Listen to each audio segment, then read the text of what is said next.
I think I'm a special one.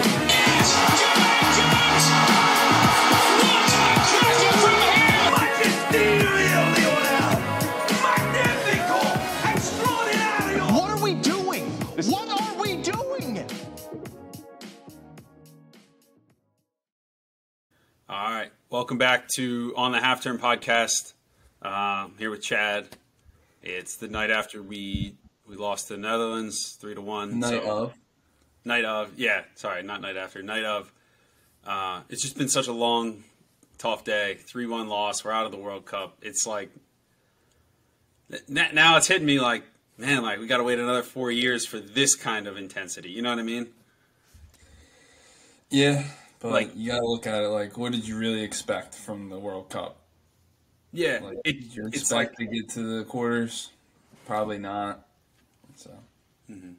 It's one of those things where we didn't make it in 2018, so everything after that 2018 World Cup felt like so much like importance. Like every Nations League roster, every friendly was so like analyzed, scrutinized, like dissected by like a certain type of fan. And, you know, we're that type of fan where the games mean so much, all built to this. I just hope we continue to enjoy it as much as we did. You know what I mean? Yeah. Because like the missing in 18 was so low, but it brought out I feel like it brought out like a whole new like level of fandom for the US, which is it's cool, I guess. I see like a lot of hype videos on whether it's like Fox doing them or on Twitter or anything about like clips from like the games they played, but it should just be like tweets that people have been tweeting like over the past years, like just there are different lineups, there are different takes on players. Yeah. Like that's what's like, I don't know, what I remember from like past 2018. It's just all that, dude. Well, especially in the middle of like the COVID lockdown too, when there was no soccer going on, like people would just be like spamming like potential U.S. starting lineups that made no sense at all. And there's just so much discussions. I mean, looking back on it, it's pretty fun, but. We've got some good games to rewatch, to talk about, and there'll be a lot more U.S. stuff. Well, yeah, the World Cup's still going on, too. Then, happy with the World Cup. What are you wearing? I think I wore this a few episodes ago. I'm a little limited with my U.S. soccer jerseys at the moment. Well, dude, this is the kit that they wore the last time they played the Netherlands, beat them 4-3, actually. I was gonna say, yeah. This is the kit. That kit screams Bobby Wood. I think Breck Shea started the game. Pretty sure Bobby Wood had the winner. Breck Shea had the one-on-one with the goalie. I was watching the highlights. Really? I want to go back and watch. There was a cool picture. I still have it saved in my camera roll somewhere. It's after the game. It's Breck Shea. I think like Bobby Wood. Like Joe Zhao was there. Remember Joe Zhao? Yeah. But he was hurt, so he was like on crutches. And I just thought it was like the coolest picture because I was like, man, these guys are the future. Oh, Juan Agudelo was in the picture. I was like, these guys are the future. No like none of them were the future. Juan Agudelo was with the team? Yeah, bro. I'll find the picture and send it to you. Right. I think it might have been my Twitter header for a while. So I'm rocking the just a qualified shirt from this year. So when we qualified for the World Cup, it just has our logo. You know, it says qualified. Every year we've qualified for the World Cup, I think I've gotten the shirt. Like the first pro soccer game I went to was a game against Costa Rica. It was a World Cup qualifier in D.C. at RFK. And I remember like walking out of the stadium, like we qualified for the World Cup. So I just like bought a quick T-shirt. And it was like, you know, I just thought it was cool that like got the T-shirt for qualified. So like every time we make the World Cup, I just happen to buy the qualified shirt. Nice. And also with me, I have the scarf, U.S. Soccer Supporters Club scarf from 2009. Nice. When I first started like getting into the team. I'll have to hang it up or something, but I just thought it was cool. I've had it for a while. Yeah, that's cool. Yeah, so what do you... This is episode 50, by the way, which is pretty big, I guess pretty big deal. Yeah, man, that's huge. We should do something for the fans. For the fans, yes. Good idea. All right, well, want to start talking about the game? Yeah, I mean, where do you... Like, I don't even know where to start. Do we want to go in like chronological order or just like kind of roll the takes off and go from there? Just like tell me what you thought of the game, like. And then we'll dive in when we need to. Tactically, players. All right. So did he get it right or wrong? I'll start with this. Like to start the game and like as the game went on, like we could lose that game, and to me, I'm like, that's fine. Like we lost to a team that had better players than us, that happened to obviously put the ball in the back of the net more than us. But like I'm okay going out like that because we tried to take the ball and be the aggressor and take it to them. They're going to score on counterattacks and not concede goals because they have like world-class players in the back. Like that happens. Like a lot of the takes coming out was like, like Van Hall, like outcoached Berhalter. What a masterclass. Why would the U.S. do this? The U.S. can't do that. And like, I texted you 10 minutes into the game right before the Netherlands scored their goal, and I said, Berhalter masterclass, OMG. That's all I said. And then they scored right after. But I was like happy and proud that we like tried to take the game to them a little bit, and we did for pretty much the whole first half. And then the second half, I think, just got so stretched and so like panicky that's why they had their chances, and we still had chances to make it 2-1, to finally make it 2-1, to tie it up, and then even when it was 3-1, I guess we had a chance or two. But it's just too much to ask from there. You have starting Van Dijk, Timber, and Ake, like three just amazing center backs. Like they were just outstanding today. Yeah, of course. But I don't think it was us really taking the game to them. I think it was more them letting us, like they basically let us have the ball. Okay, but they couldn't get it from us. Like if they would have came to press us high, I think they could have done that. But we could have played right through them as well. Like people.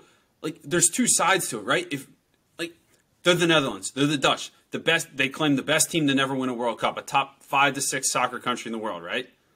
And they're going to let us have the ball. Like, give me a guy like Greg Berhalter who's going to go take the game and try to play and be the aggressor, the protagonist, whatever you want to call it, rather than a guy who is Louis van Gaal, who claims to be some like tactician, like mastermind, who's going to sit back and organize a press and whatever. He didn't organize a press. They just man-for-manned everywhere. If they got beat, they backed up because they had Van Dijk, Ake, Timber, Dumfries, Daley Blind. 5 insanely good defenders there to just head everything away and clear stuff in their box. And they conceded plenty of chances that we just didn't capitalize. We just didn't have the quality going forward. But that isn't like a tactical masterclass. I think if the Pulisic chance goes in, and the game goes the exact same way, people are calling it a Greg Berhalter masterclass. I get it. It's soccer based on the results or the score of the game. It's just, I think the talk around the game is a bit ridiculous right now. Yeah, we can get into that. But that Pulisic chance, you know how they were talking about in the press conference? He was like, yeah, I just hope my moment just hasn't come yet. Remember? Yeah. That was the moment. I thought he was offside. Bro, that was the moment. Yeah. So such a good chance too. Like he had 2 or 3 other shots that he also shot like too softly. He just didn't connect well enough. Yeah, we did get in behind him a few times. So actually, before we get into this, I was watching the game with with a bunch of friends. Mm-hmm. So I wasn't really like watching it super in depth tactically until I just got done watching the first half. Mm-hmm. So like some of my takes aren't like too tactical. Okay. Sometimes you just gotta watch the game as a fan, bro. Yeah, I got you. Sometimes you just have to watch the ball instead of watching the Fox, every other game, Fox is fine zooming the camera out. The U.S. game, nope. You're only going to be able to see 2 or 3 players on the screen at once. Doesn't matter if we, So what'd you think when you saw the lineup drop? See, I didn't see like the graphic of the lineup drop. I was on Twitter and saw a few tweets about Ferreira. So I was like, yeah, that's it. Mm-hmm. Ferreira. And then we expected the rest, obviously. Yeah, I think we called Zimmerman coming back into the lineup. Well, I knew as soon as Ferreira got like starting. Obviously, Sargent's probably not going to play. Yeah. So, what do you think? I kind of like the idea of. I think if you start Haji, if Sargent's healthy, he probably starts this game. But we both kind of expected Ferreira to start. If you start Haji right, I think you're conceding like, hey, let's just go try to beat him up and take one. Starting Ferreira was like a chess move of like, can this guy drop into the midfield? Maybe he can combine. Maybe we can draw somebody out, get a runner in behind, something like a little bit different that they haven't seen, they haven't planned for. Didn't go that well because Ferreira hasn't played in the World Cup. He's just not that good right now. I still think like in the future he will be. He wasn't that effective, but part of it was just we weren't good enough today to combine in those areas. But it was clearly like going to try and draw somebody out. Yeah, they were talking about that on the radio. But like, I think Van Dijk's too good. Where like, he knows like he's not like Ferreira's not going to drag Van Dijk out of position, bro. Like with being a false nine, like no one's moving. Like I think Van Dijk's way too smart for that. So like, I get the idea of Ferreira because he really is a false nine. Like he's a 9, but like a false 9. Not like you take a player out of like a winger position and put him at the 9 and call him a false 9. They're like Ferreira actually is a false 9. So you would think it would work, but I think their center backs were just too good. And Ferreira came back like almost too deep sometimes. I think if that's going to happen, we need to get the ball behind their midfield line, and then that's when Ferreira drops off. It doesn't need to be like a 15-yard drop off. It could be like a 5-yard to the side check back. Like it doesn't have to be like so big. Almost engage Van Dijk and then just start coming to Timber a little bit and then drop in. And it's like, all right, are you going to pass me off? Are you going to follow me? And I think like you bring up a good point because when I texted you, Greg Berhalter Masterclass OMG, like at that point it was pretty clear the Netherlands were trying to press with their forwards like funneling us into the inside. Klaassen stayed like tight with Adams, which I'm okay with. I think Adams has been great all tournament, but like he's not the key to build up. We could build up without him. He's not playing like Pirlo-esque passes here. He could have dropped in to try and receive the ball more, or drag guys out.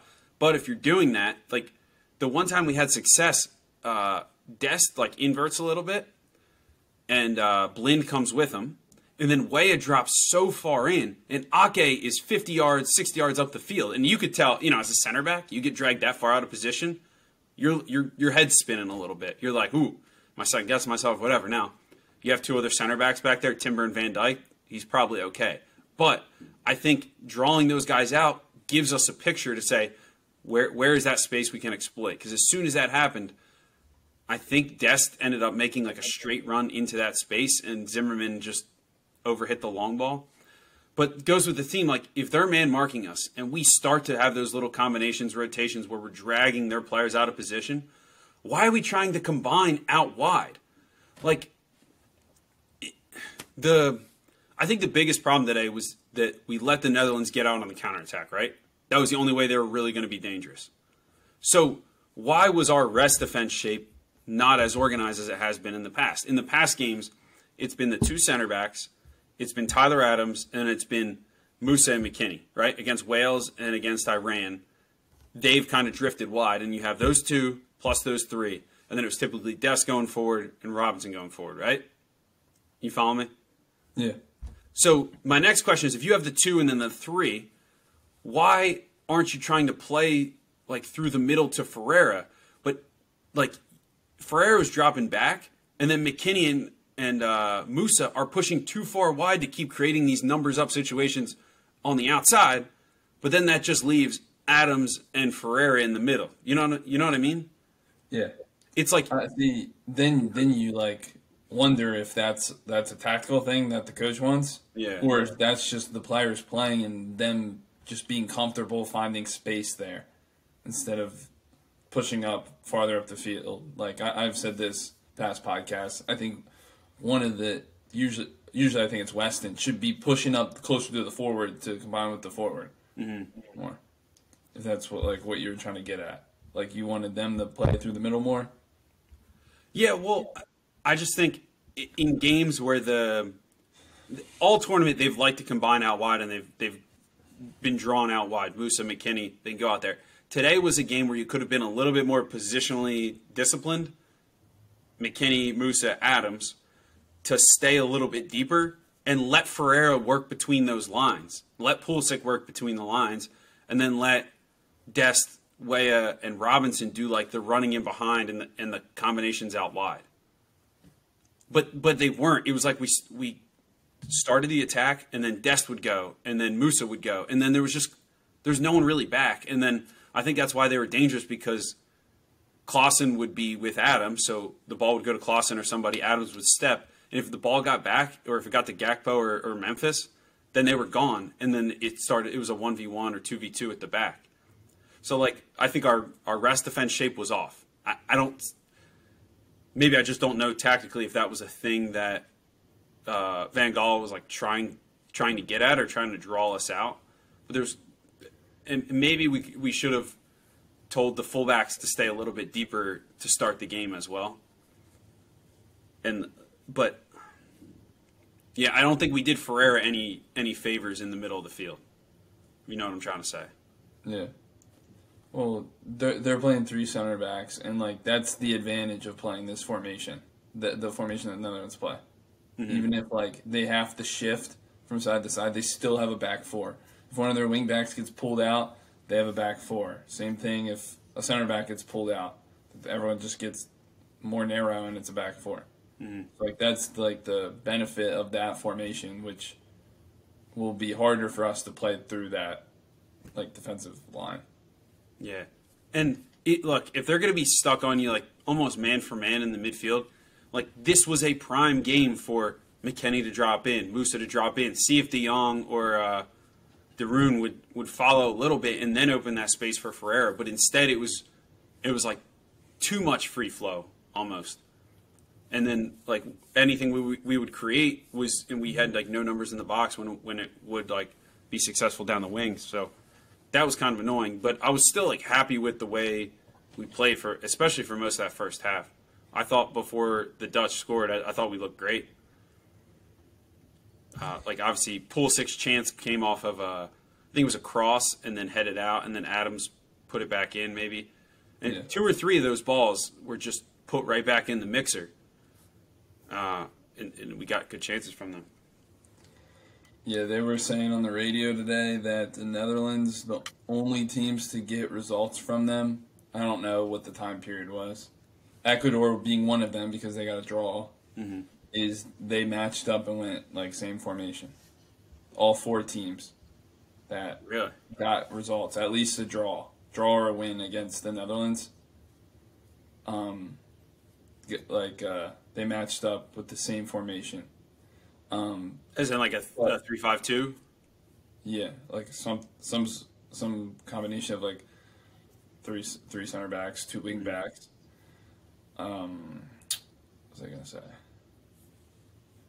Yeah, only 4 teams have got results from them. Everyone else that tried to do it did like a 4 in the back, like a 4-3-3 or 4-4-2, whatever they were playing. Mm-hmm. You know? Those teams never had any success against the Netherlands. This is what this guy was trying to say on the radio. Yeah, I mean, maybe, but I also I appreciate the fact that Berhalter in the U.S. decide to play their game and to take it to them. Yeah. Like, it's so easy. Like everyone has been like, oh, the U.S. fights so hard and they win and they defend and do all this stuff for years, and there's been like fairly little progress on the international stage, and then we finally have someone like push us into the like being the protagonist, and then everyone claims, oh, we should have been reactionary, and it's dumb of us to think we could outplay the Netherlands, which I think we did for chunks of the game here. And like that's what they're doing. And like, okay, like we did beat their press sometimes. We beat their man for man in the middle of the field. And they just happen to have like 3 monsters at the back, plus 2 good experienced wingbacks. And then like, you know, that stuff happens. Like, I don't think Gakpo and Memphis were particularly good at pressing. Same with Klaassen, De Jong, and De Roon in the middle. I don't think that was, like, really a problem for us. But anytime we got the ball into the attacking third penalty box area, the quality was just really bad. And I think on any other day, the quality's a little bit better, and we probably could have scored a few more goals. Like I said, Pulisic shots, I think he had 3 on target. They were all fairly weak. Weah had the one that was pretty good that the goalie made a save. The crossing still wasn't great. Pulisic had a couple good crosses that got cut out by a center back, which like Pulisic's in the box. I kind of feel like he should have just dribbled at the guy, take him on, get fouled, try nutmeg or something and get a closer range shot. There was a couple times where like Dest gets in there and does some things, but he takes like 2 or 3 too many touches and then he gets doubled and loses the ball. So like the areas to enter the box or enter the final third were there, and I feel like we got the ball in those spots, which is like almost what you have to ask of the team. Then it's just the finishing and the final idea or the final ball, like execution wasn't there. It's not so much that we ran out of ideas, and like I think it's just our players are not as good as their defenders. Our attackers are not as good as their defenders. That happens. That's the biggest problem with this team is scoring goals. That's why there's always been a who's going to be our 9. It's always been like that. Because we're just not good at scoring goals. Yeah, that's annoying. Haji Wright in Turkey, I guess. I said, I guess Haji Wright in Turkey scores goals, but... Scored a great goal today. Yeah, great finish. I think, it's easy to say I wish we didn't concede that goal, but the second goal was really just a dagger. Right before the last kick. We were pressuring them, too. Off a throw-in, too. Yeah. So, the first goal that the Dutch score, honestly, tip of the hat to them. That was a heck of a goal. They work it out. De Jong drops so far back for the ball, which to me is it's a very smart tactic when the Netherlands finally decided they want to build and play, actual soccer instead of just defending the whole time. De Jong drops in next to Van Dijk, and their back 3 become a back 4, but still pretty deep, right? Lets Blind and Dumfries get further up the field. So it forces our fullbacks back. So now when they kind of turn the corner and get it wide to the wing back or the outside center back, it's now McKennie or Musa going to press rather than Dest or Robinson. So De Jong gets on the ball, he swings it side to side, he goes from their right side to their left side, and Blind gets the ball. Do you remember what I'm talking about? And Dest goes to press, but Dest is so late because they were all pinned back. So then Blind can just get his head up, and then they start the little combos, the 1-2s, and eventually work it all the way to Dumfries. And to be honest, Tyler Adams just kind of stopped tracking back. It's unlike him, you wouldn't have expected that. I was watching the video. He wasn't looking at him, and then the last couple seconds, he checked his shoulder and saw he was there, and he still didn't even sprint to the guy. Yeah. So for a second, I thought he just didn't see him. He was just watching the ball, but he actually ended up seeing him and still didn't go all the way back, unless he was yelling at someone he was passing him on. But at that point, I wouldn't pass him on. He's coming from the midfield. You got to pick him up. I do think we had numbers back. I think it was a 3v4. We had 4, they had 3. But the numbers just didn't. We all got back to protect that area of the field, which is where you want to protect, the top of the 6. Right? That's the most dangerous, scoring area. But he cuts it so far back, and, it's honestly just an insane finish, an insane ball. But, yeah, I think Tyler Adams is kind of cheating a little bit, knowing, hey, we have that area protected, the numbers work out. I think it was Musa, if he just stepped there and slid, he could have cut it out. I wonder what the XG was on that shot. Because don't they say cutbacks are OP? Yeah, but there's also 4 defenders in front of him, so we almost got a block on it. Yeah. And then, on the second goal, so we're attacking nonstop to end the half. And I'm like, man, we're getting shots. Dest is feeling it. He's doing 2 or 3 step overs and getting in the box. And we have a couple good chances. I think Weah hit that kind of knuckler that they saved. And then they get a cheeky throw in. And whoever it is, Dumfries just kind of barely gets it by Tyler Adams. I think Tyler Adams has to do a little bit better job of closing down, which is kind of unlike him. I think he got a little unlucky today on that. And he cuts it back, and Blind is just coming from the far side. And like I said, we're protecting the right area of the field, but Blind's coming from so deep. I think Dest just got to be switched on there. And he's probably just so tired because we were just attacking the whole time. And he's like, look, I just did this whole sprint to stop this transition. We're in the right spot. I could relax a little bit, and you kind of can't. Yeah. Just came from the blind side. You got to follow your runner, though. Yeah. But at Someone's gotta halftime... be talking to him about that, too. Like, I don't know if that's like Weah, the winger on his side, be like, yeah, there's a guy. I don't know. Yeah. I also think, like, going into halftime, you're okay conceding. Like, those are good areas of the field to be in, like where Dumfries crossed the ball. But what were they in those areas, like 2-3 times out of the amount of times that we had the ball in dangerous areas? And, like, with the numbers we had back protecting that main goal-scoring area, I'm okay with that. I'd live with that, right? You don't expect them to score 2, like, class finishes, class goals, like, really well-worked possessions there. So it's like, yeah, they scored twice, and, like, it sucks to be down 2-0, but, like, you're okay conceding. If you were to tell me before the half, hey, you're going to concede, 3 times where you get in that assist area, you'd be like, okay, compared to what we just did, I guess.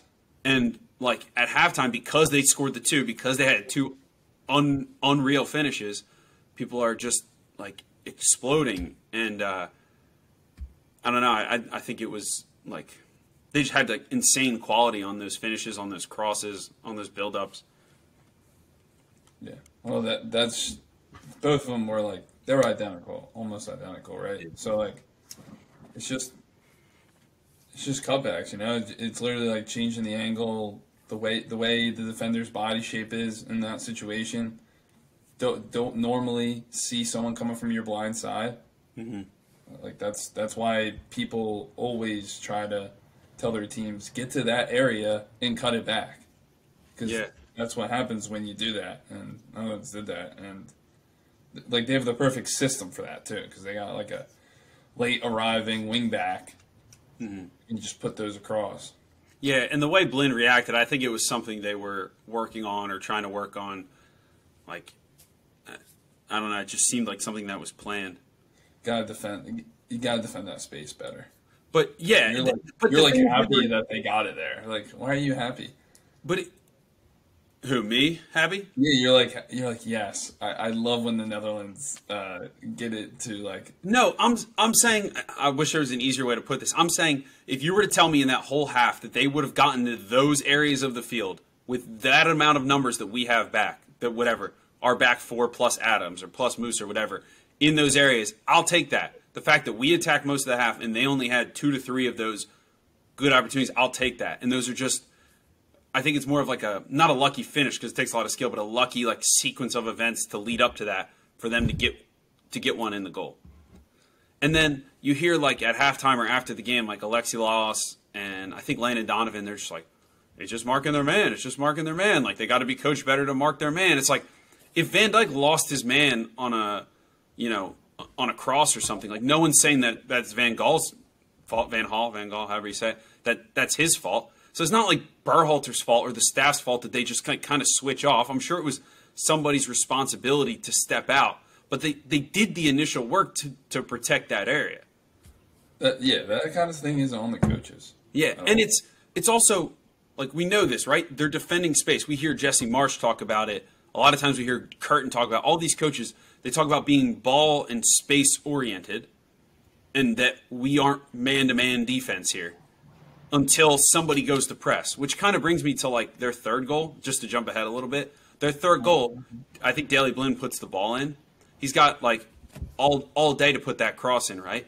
If somebody goes to step, that triggers the next guy to latch on to his man or be ready to go up and win that header. But because nobody steps, I don't think anybody thinks he's putting the cross in or thinks to check their marker. Do you know what I'm saying? I think it was Adams. Adams was slow to get out there on yeah. So I'm just saying, like, when we press further up the field, if nobody steps to the ball, they're just marking space, marking passing lanes, whatever their plan is. But as soon as, let's say, Weah would step to Ake, then everybody's going. Then you're getting tighter to a man or tighter to the closest guy next to you so you can go press. So if nobody's stepping out to the cross, then maybe it's not a mental cue for somebody to be kind of touching their man in the box and getting up and to win the header, because you're just kind of relaxing, protecting the space a little bit. So it's just like a bunch of things kind of compounding on this. Gotcha. You can't allow a free cross. Yeah.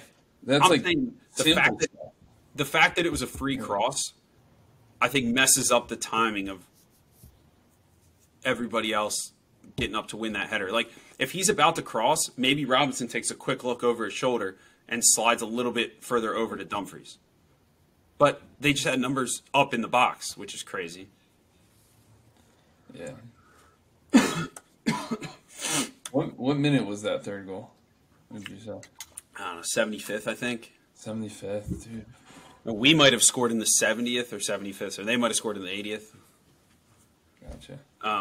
So, yeah, halftime, we take off Ferreira, which it was pretty much the same plan. I don't think he thought Reyna had 90 in his legs. I think he wanted the burst of Reyna if we're chasing a game. And, Reyna pretty much plays the same role as Ferreira, that, like, whatever you call it, false nine, comes and helps in the midfield, whatever. So Reyna on for Ferreira. Wasn't like get what they want. Yeah, and it's like he's good. Like, he clearly has quality, and it's a tough spot to be in, but he wasn't great. Like, he didn't create anything like on his own. But we had chances. Like, they sub in Haji Wright at one point for Weah. Was it for Weah, I guess?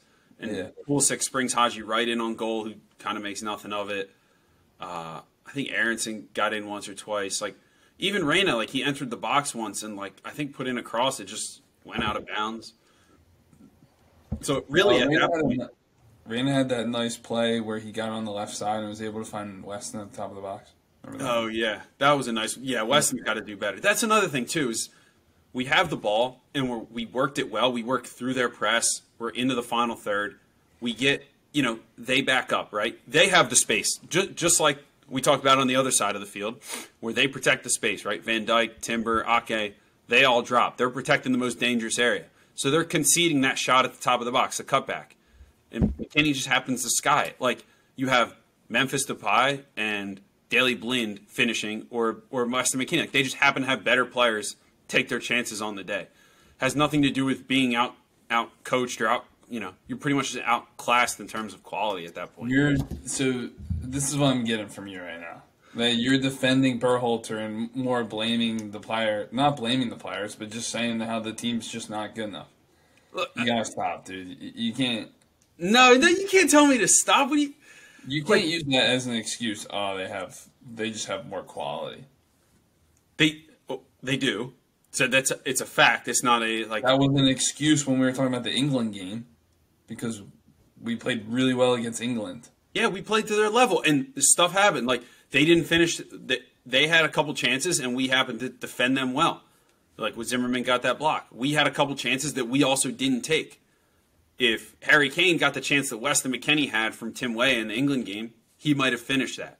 You're just defending Berhalter, mostly because most people hate Berhalter, and you're like going against what everyone else thinks, and you just want to root for Berhalter. I'm going contrarian here, Chad. I'm going contrarian. So maybe I'm contrarian. Here's the thing, though. Here's the thing. You put all of this into a pot, right? The preparation, the subs, the tactical game plan, all of this stuff, and you say, give me all of this, and give me the outcome. There's a bit of randomness to it. Today, I think we saw the extreme of that randomness. Like, them scoring on a couple of those goals where we don't concede those goals in the rest of the World Cup. Or even in qualifying, we never really looked like we were conceding those types of goals. So today, against obviously a great opponent, we concede those goals. But it happens. But it wasn't like... Go ahead. You can go. I'm just saying, it wasn't as if we had no idea what we were doing, and they clearly baited us into this trap and were just destroying us on every counterattack. They had a couple really good counterattacks that they took advantage of, but it wasn't like we were completely outmatched in terms of what to do. And I'm not saying that Yunus Musa or Tyler Adams aren't good enough to be on the field, because they clearly did enough to progress the ball into the spots that we needed them to. But if Pulisic has a run in on goal and he flubs the shot, or misses a through ball, or McKennie skies one over, or Haji Wright too heavy of a touch by the keeper, those are the differences. right? You said these goals are like random, but they were all kind of similar, so I don't know how you can say they were at random. I'm not saying it's clearly a trained thing that the Netherlands were trying to do. One, get in those areas, and two, finish them off, correct? Yeah. Yeah. But I'm saying it's random that they would have finished two of the same while our chances weren't. Half chances. We had some pretty good chances. Also, I'm looking at this. Like I said, did you rewatch the game? Most of the first half so far. So I don't remember too much of the second half. Most of the second half was just ugly transitions. So I still need to go back and watch a little bit of that second half. Yeah. So I'm not fully up on the second half and some of our chances, just because I forget, even though it was 10 hours ago. And we had, I think, more shots on target, but the end of the game numbers look pretty favorable for them. Because in the second half we were pressing forward, and Turner had to make 2 or 3 really good saves, and we got a little bit lucky on a few of those, which I get. But if it's not 2-0, we're not pressing the game. And on the same end, we have some good chances too. They mess up, and Haji Wright takes too heavy of a touch and puts it past the keeper. We finally execute a half-decent corner kick play, and Ream is in, and he couldn't get good enough contact, and Gakpo clears it off the line. Which the corner kicks were just blowing my mind. Pulisic, his service got better after the Wales game. His service stunk in the Wales game. Today it was okay at times. How are we not drawing something up with our new set-piece coach to put one in a dangerous area? It felt like we were just doing randomness and never putting the ball where it needed to be, never making runs where it needed to be. The corner kick we had of the game was Tim Ream being man-marked and just kind of jogging to the back post. At that level, I mean, you should know. You played one game of professional football, so you would know. It's. I think it is at that level, you just want someone to drop it on a certain area. Yeah. You know? It just comes down to I just don't think Pulisic's Pulisic never really does that. He's not known for his pinpoint crossing. He's definitely not Kevin De Bruyne. You can't really expect him to be like that. But here's one of my complaints is that we have a set piece.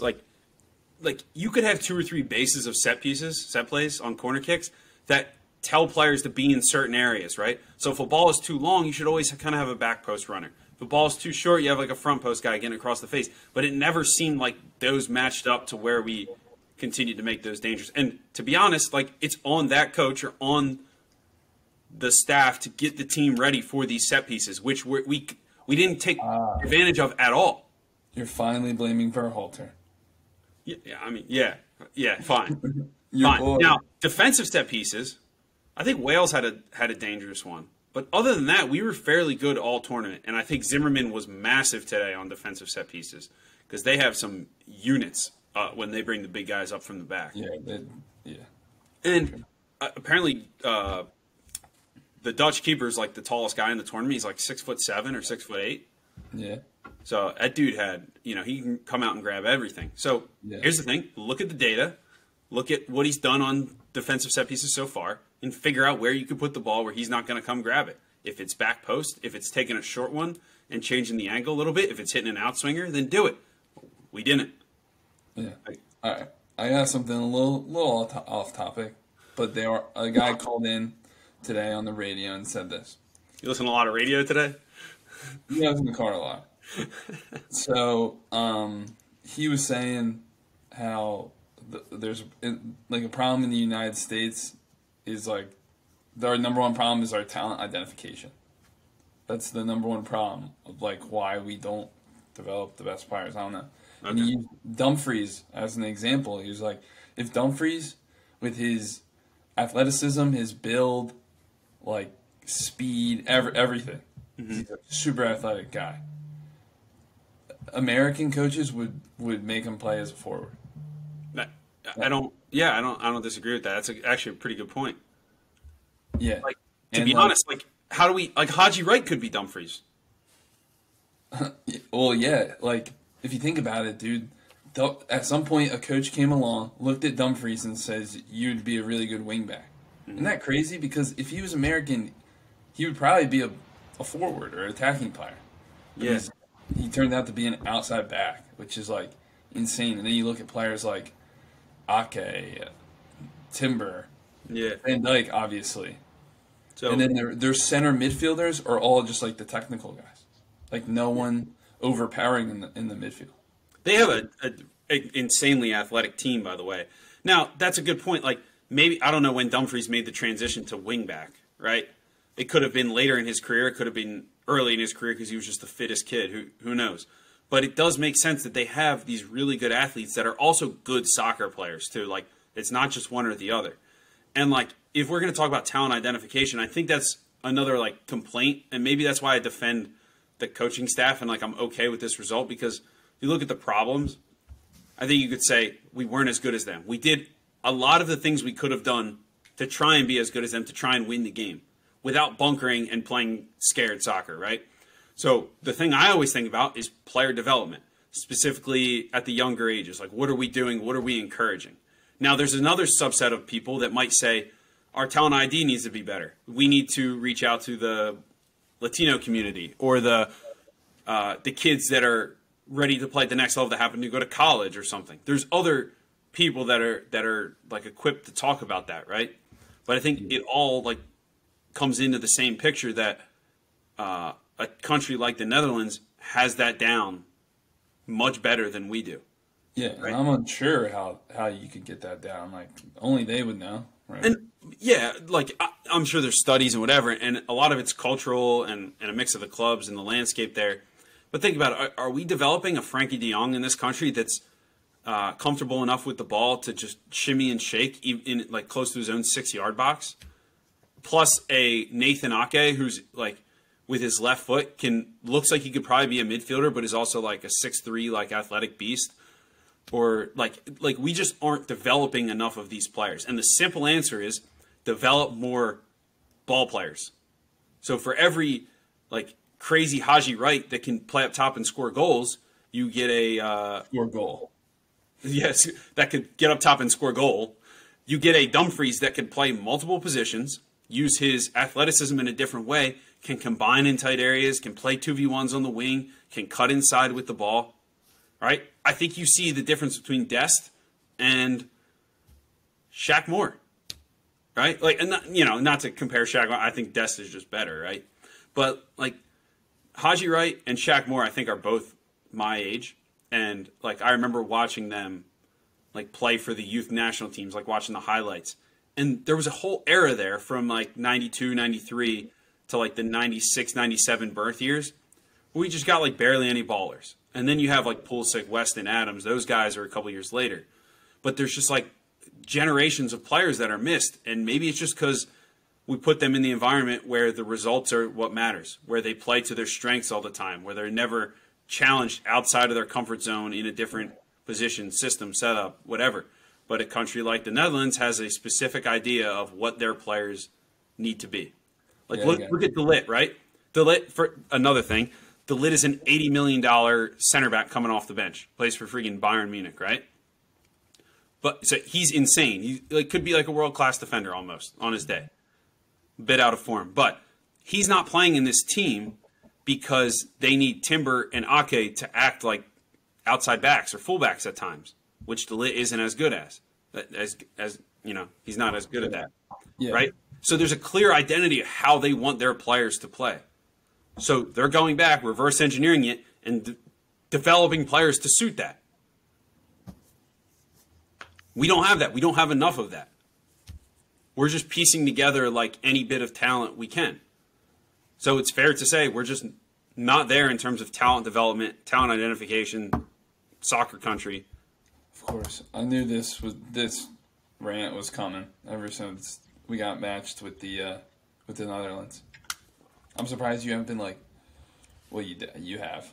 The Netherlands, dude, they do everything so right. Everything they do. 4v4s.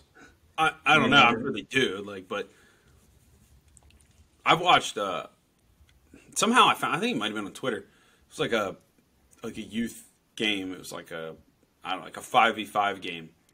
And like the ball went out of bounds. You know, these kids are 8 or 9 years old. The ball went out of bounds. They just dribbled it in, kept the game going. There's plenty of balls on the sidelines. No one's saying anything.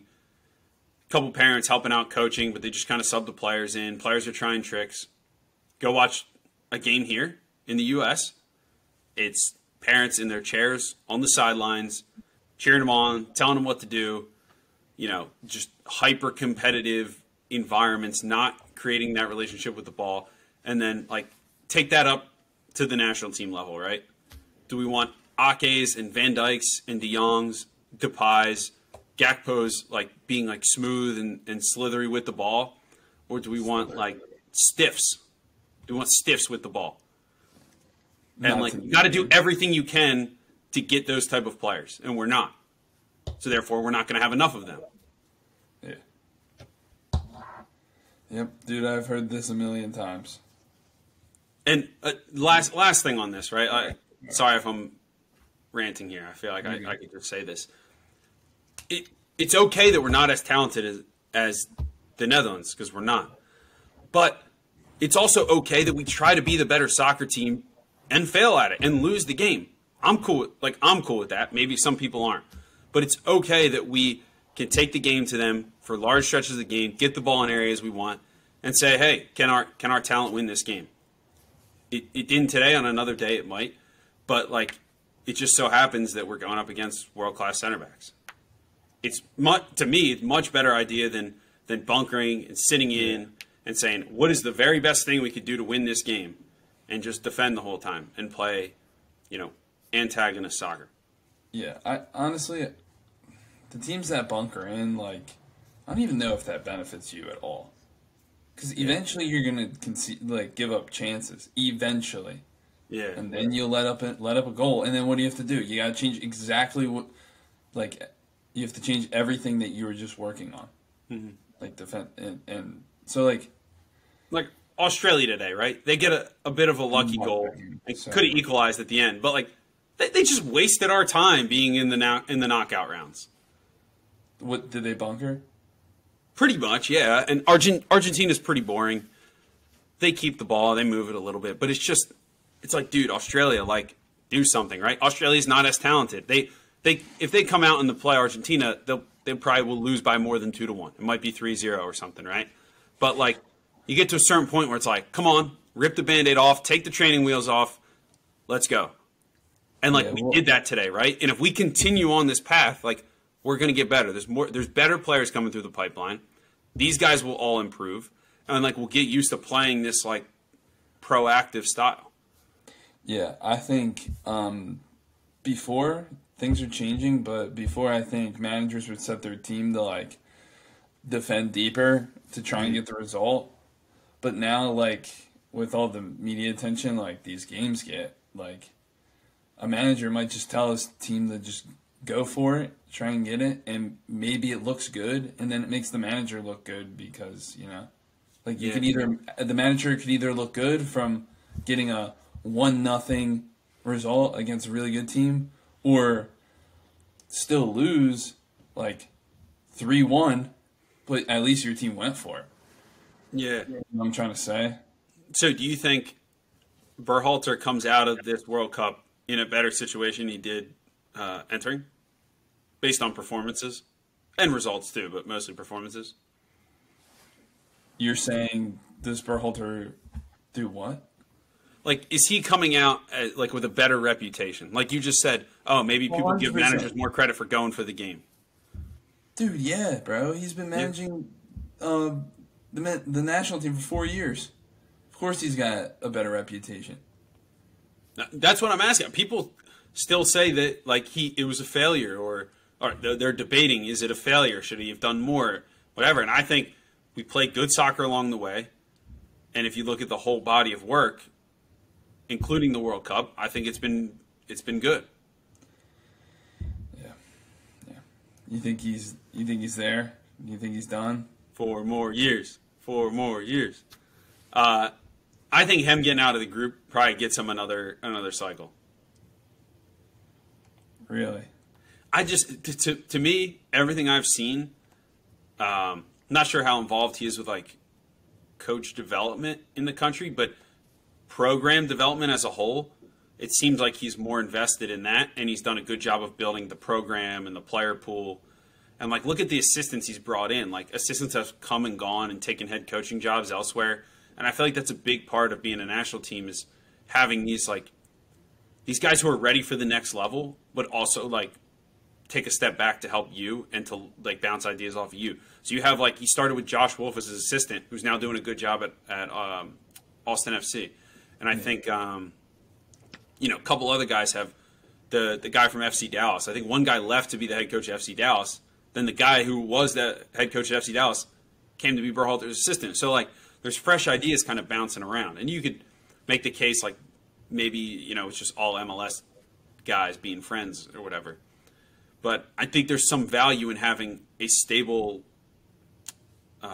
almost like a program director type guy to be this head coach. And you also have, like, valuable assistants popping in and out, offering fresh ideas, challenging the current player pool as well. Well, yeah, we were having that chat earlier. A tweet from Jimmy Conrad said, What exactly did it say? Something like, did Berhalter do a good job? Yes, but no manager should ever get more than the 4-year World Cup cycle anyway. Something about the nature no matter how successful they are, they should not get a more than one cycle. Mm-hmm. But, I mean, because you want fresh thoughts, fresh ideas, but it's not like a club manager where you see him every single day. You see him how many times a year? It's like, yeah. How many games do you even play in a year? 10? I don't even know. Yeah, maybe hit a Gold Cup and get 12, 15, yeah. And so it's not really, yeah. Like 4 years for a manager is like a season. Yeah, exactly. The same amount of games. And think about like Klinsmann, right? So we have some success. We win the Gold Cup in 2013. We finish first in the qualifying the Hex. And then we get out of the group of death. We finish second in the group of death. Pretty good performance against Belgium. We all consider that a success. But there was no like protagonist football going on with Klinsmann. It was pretty much, hey, let's set ourselves up to beat these teams, which I guess it was okay at the time. We were worse than those teams, and the player pool was older, again, because we didn't have that next generation, like we talked about, coming through. There was some Yedlins on the team. We had a Julian Green, who were young players, whatever. But you're giving him that like extension for the next World Cup cycle, but he doesn't build upon that because he never really built upon a system of play. He never really defined that level of play. And then the Klinsmann defenders now are saying like, oh, he was always a good coach and he had these visions and challenged the status quo, and that's why he got fired. No, he got canned because the core of that 2014 team was older type players that he relied on that came through huge for us. There was no younger generation, whether it's his fault or not, coming through. But it's his job to find those solutions. He didn't. He did it in the 2015 World Cup. He did it in the 2016 Copa America. So by the time we got to World Cup qualifiers, we struggled. And he lost the first two games of the Hex, and they canned him because they put in really bad performances because he didn't find those solutions. So no solutions with the player pool and no solutions with how we want to play. And I think you can make an argument that he did help the player pool because he got like dual national, like John Brooks. Think about that player pool without them, though. Without Jermaine Jones, without, John Brooks could have been one for the future, but he was kind of in and out. He wasn't like a mainstay in that team. So how much is it on the head coach of the senior national team to have a bigger player pool? I think part of it's on. So like in that case, Klinsmann, or this case Berhalter, coming into the future, it's on them to find the solutions they need.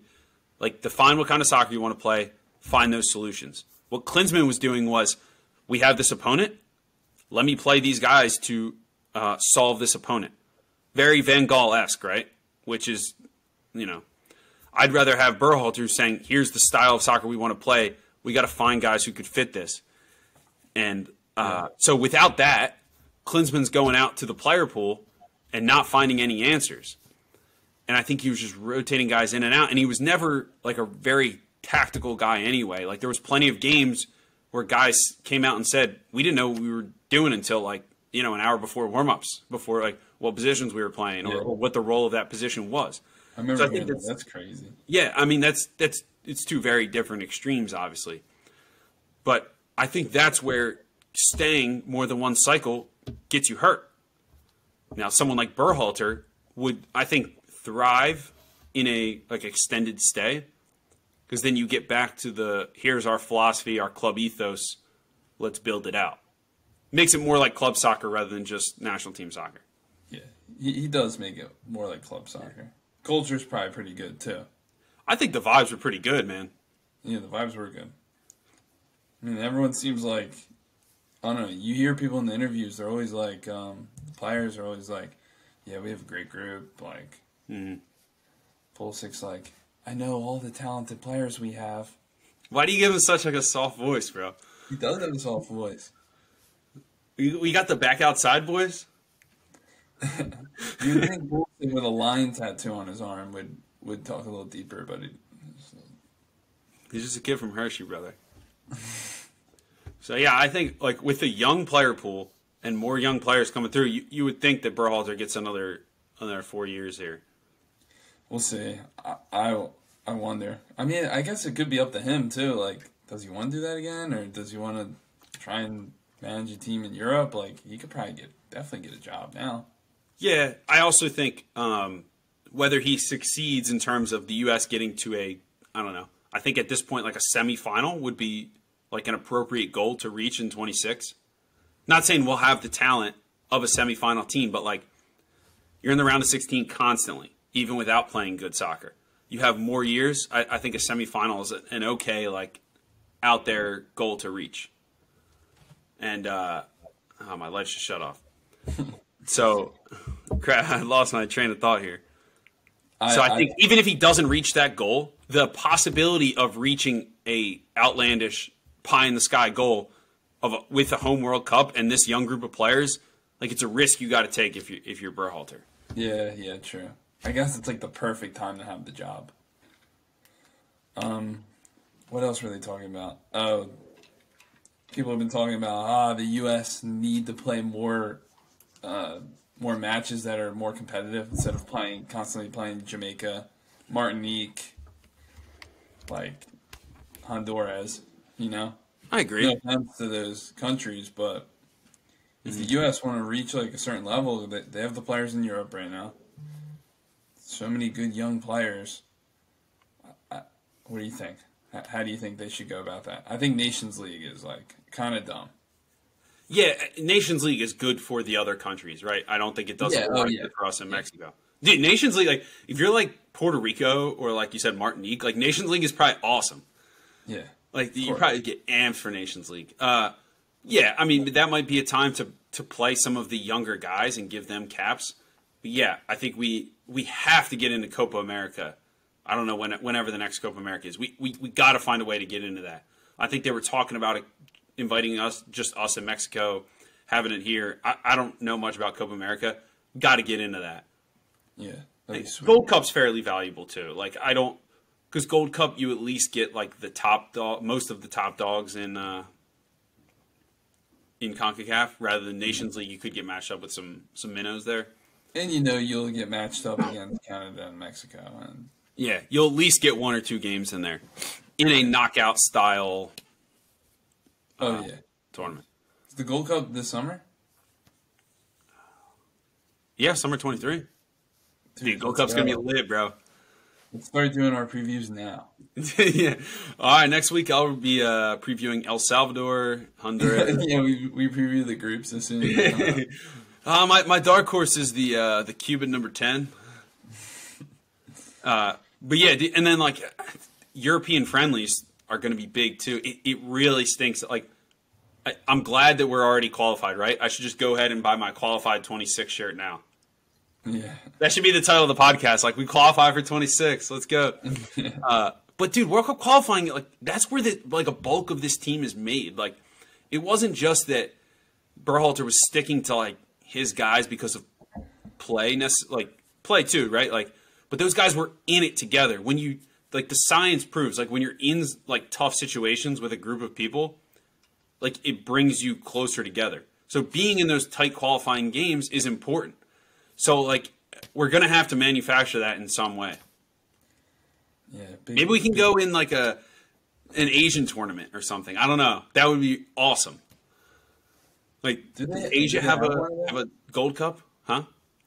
The Asian Gold Cup? Dude, that would be sick.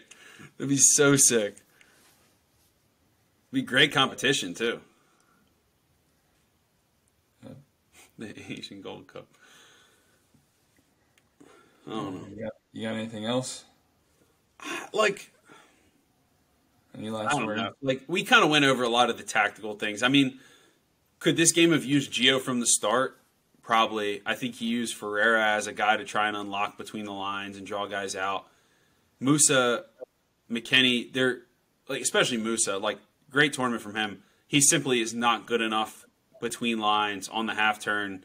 Like, I think we missed 2 or 3 like valuable through ball opportunities, like well-timed runs that were just 2 seconds too late. And again, like, all you could really ask is to be able to get in those positions, and then it's on the players to execute. Yeah. And it's on the quality to take over. I feel like Way can be like more direct sometimes too. I feel like he drops it back too much. Yeah. Like, The times like he'll put himself in a tough spot, do like a crazy Cruyff turn, and then drop it back. like in qualifying and past games that he's played before this World Cup, like I can just see him dribbling straight to the end line, putting it across. Like, didn't he do that he assisted Pulisic's goal against Mexico? Yeah. In qualifying, like that exact thing. When did you ever see that in this World Cup? Mm-hmm. Yeah, but I also think he had success when, like, let's say someone like McKennie and Dest were there to combine in those like 3v2s and kind of play Way in. Very rarely did Weah receive the ball with a ton of space on the touchline and drive at a guy and dribble fast. I think he did it once, and there's another thing. Like, we miss opportunities to get the ball and go and be direct and dribble at somebody. I think Weah missed that a couple times. There's that video on Twitter is like all the counterattacking opportunities we wasted against Wales. Mm-hmm. It's a 2-minute video. Yeah. So like sometimes the touch just goes too far out. The pass isn't sharp enough. Misplaced a touch, something like that. Mm-hmm. Real quick, what was I going to say? I forget what I was going to say. Maybe you want about Zimmerman. It probably was. Like, do you want to just kind of recap some of the guys in the tournament and like their performance? Like, yeah, only a few of them. I mean, for me, Zimmerman, I think he's done with the national team. I mean, he's 29, so he probably is, but because if you think about it, like, we got other center backs coming up. Yeah. And we already went through, like, 4 or 5 years of trying out new players in every single position, young players. So, like, I can see us doing that in certain positions again, you know? Well, Ream is, like, in theory done, right? He's, 34? Ream, I think, could still be around the team. Well, why not Zimmerman then? Zimmerman's younger. He's not as good, but Zimmerman's younger. Yeah, it's just he's not as good. That's what I'm saying. And, like, the hate he gets, I just think he's done. Like, he played his role. Thank you. No. All right. I think Aaron Long is way closer to being done than Zimmerman. They both might be done. But, yeah, like, you have Richards probably would have been at this World Cup if he was healthy. You have, like, Eric Palmer-Brown. Matt Miazga's probably done. Carter Vickers still has a future. Like, I think, did I mention McKenzie? Like, there's other guys coming through. But I think you could still have Ream and Zimmerman around it. That's what's so weird about the World Cup that we haven't experienced in a while. Is like, it's like the end of a team. It'd be like seniors leaving a college team, but like they still kind of have eligibility to play, but they're like kind of around the team, but like they might not get called in. That's like it's a weird feeling, dude. And like I'm gonna miss this team too. I really enjoyed like the anticipation of the games and like the, you know. Yeah, well, dude, the only people that are gonna like not be around, other than goalies, like who knows what's gonna happen with the goalies, but like, I mean, we just talked about Rima and Walker are getting old. Yeah. Aaron Long. I mean, Morris is definitely gonna be around, just because Berhalter loves Morris. I guess. Roldan, who knows? Yeah. Who else? So a lot of the talk was how we need more depth going into the World Cup, which is true, right? I think we need better top-end talent to get to where we need to go. But towards the end of the World Cup, I think we were a little tired, right? Don't you think? Yeah. Dude, Anthony Robinson's legs were probably going to fall off. Yeah, dude. I love Anthony Robinson, by the way. Like, that dude would run through a brick wall, like, for, like, that team. This country. He loves his country. On a bald eagle. He would ride a bald eagle through a brick wall. But like, okay, like, do we have the depth that we trust? And people were saying like, should we have played Luca Della Torre more as like a Eunice backup? Like, if you don't trust him, why even bring him? If you don't trust those guys like a Roldan or a Scally, why bring them when you could have brought Pepe or another or a PFOC to give you a different look? Which like that kind of makes sense. But I think you also got to think about the training environment too. And maybe there were tactical things or certain things he wanted in training that those players could give him that the other guys couldn't. Yeah, dude, I can't believe Della Torre got no run. Yeah, I don't know if he could have kept. I guess he could have. I don't know. I would have loved to see him. He's like my favorite player on the team. Yeah. But yeah, we were definitely out of gas there at the end. And like, okay, like the Dutch sit back for most of the first half. We kind of wear ourselves out. And then as we start to get tired, they grow into the game a little bit and get more possession and more like consistent scoring chances. And maybe that's the game plan, but you're the Netherlands. Like, you're the soccer country. Like, you're the kings of youth development. Like, aren't you supposed to be the top dog and the protagonist? Yeah. That's why the World Cup, I guess, is good to showcase the elite of the elite, but it's still not necessarily the correct barometer to judge like the total health of you as a soccer country. I think there should be like an aggregate score somebody makes up of men's, like combining the men's World Cup, women's World Cup, like youth World Cups, like the health of like the domestic league and all of that to like create like a rating. Yeah. Be kind of cool. Youth World Cup's probably more than the regular World Cup. Yeah. Now, okay. Haji Wright was a beast at the youth national teams. He's probably just bigger, faster, stronger than everyone else. And then he only played forward. So he just happened to be better than a guy who switched positions every now and then, was a little slow, but working on his technical skills. Yeah. So it's not perfect, but yeah. All right. Do you think Netherlands can beat Argentina? Yeah. I'm not impressed with Argentina. See, the thing with Argentina, they basically play teams who just try and, like, close down as much space. Like, just sit back, really. 4 straight games. So the Netherlands could do that again, but now they're even better, like, all around the pitch. So, like, I think the Netherlands will cause Argentina some problems. Yeah. And I can see the Netherlands winning. When was the last time somebody came out and tried to play Argentina? Because it wasn't like they played a Saudi Arabia. Obviously, that happens. Mexico is not good. Poland is not good. Yeah. And then Australia, not good. Didn't even, like, barely tried to play today. And then, Netherlands, I wonder if they're going to try the same thing and kind of bunker and be tight and compact and then, like, hit them on the break, which I guess it fits their skill set, but it's also not being the main player in the game, the protagonist in the game, which you would think. Dude, I think like there's a quote from Van Gaal saying like that we didn't adapt, which I don't really know what he's talking about. I think it could be a mix up in translation. Who knows? But there's also a quote like something about like that he had to respect us or something. I really think like him coming out like that, I think it shows that we were going to be good enough to play through them if they either pressed too high or weren't as organized as they thought. So I think we were an actual like what's the word, like formidable opponent for someone like that. We're a good team. Yeah, we earned respect. Like, I'm not saying it to the extent it needed to, but set out to change the way the world views American soccer, and like we made steps there. Dude, 100%. Mm-hmm.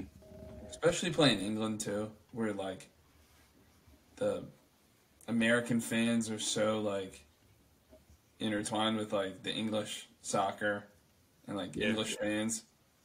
So I think it's actually awesome that we like, played really well against England. Yeah. People see us as, or we see ourselves as like the little brother to England in soccer. Yeah, like we're just the worst version of England. Like we're English wannabes or something because we're so into the English soccer culture. Yeah. Who's your favorite to win it all right now? I think France. Dude, before the tournament, I said Brazil. Ooh, I think France are just too good right now. Dude. They're missing maybe four starters too, and they're still this good. Mm-hmm. Yeah, man. I think they go back to back. Nice, and that could lead me right into my next hot take of how Mbappe could end his career as maybe the best player of all time. The GOAT? Like he'll never have Messi's stats, right? Today was Messi's 1,000th game. He has like 800 goals and like 300 assists or something ridiculous, right? He'll never have those stats. He could. But by the time he ends his career, he could have 3 world, like with the talent coming through France and his like stardom, he could have 3 World Cups. He'll be the main guy on at least this team and the next team. He could have, and 2, 3, 4 Champions Leagues. Like, why not? All the wars. Yeah, he doesn't have one yet, but he's got to at some point. Yep. He's been the best player in the world for, I think, a couple years now. Consistently, like if you're looking at like a body of work, there's been guys with like better like 2 or 3 month stretches. Yeah, I got you. Like Vinicius and Cuckoo. Who'd you say was like the best player in the world once? I said that Vinicius was. Oh, I got heat for saying Vinicius was at the same level as Mo Salah, and then I said Cuckoo could be like a best player in the world caliber player on his day. Who would I have said? The Cucurella is worth $100 million. Yeah, that's facts, bro. And he got snubbed from the Spain team too. Spain, by the way, they can play at one tempo very well. Germany start to press them high, like not just like a high press, but like an up the tempo, kind of in your face, like no rhythm, and they kind of like poop themselves a little bit, and they could have lost that game. And then Japan do the same thing, and they lose. Like Spain have been impressive, but I don't like they're beatable. Yeah, I think some people saw the game against Costa Rica and then the first half against Germany was like, wow, Spain. But I don't think they're at that level. I think they are what they are. They're the next tier. I agree. I think you said it spot on. Well, the way Japan switch at halftime, it's like I forget the coach's name. He's doing a heck of a job. What was the game they came back and they beat Germany after some tactical switches at halftime, and then they go out and beat Spain. Don't forget that loss to Costa Rica. Yeah, that group is nuts, but that's cool. Mm-hmm. That's all I got. Yeah, I feel like we're going to forget some things that we could have said in the U.S., like about the U.S. game or the World Cup in general, but like we'll do more. Yeah. Episode 50. Big time. We're big time. 50 for the 50 states. States United. Yep. All right. Is that it? Yeah, that's it. Cool. All right. Good episode.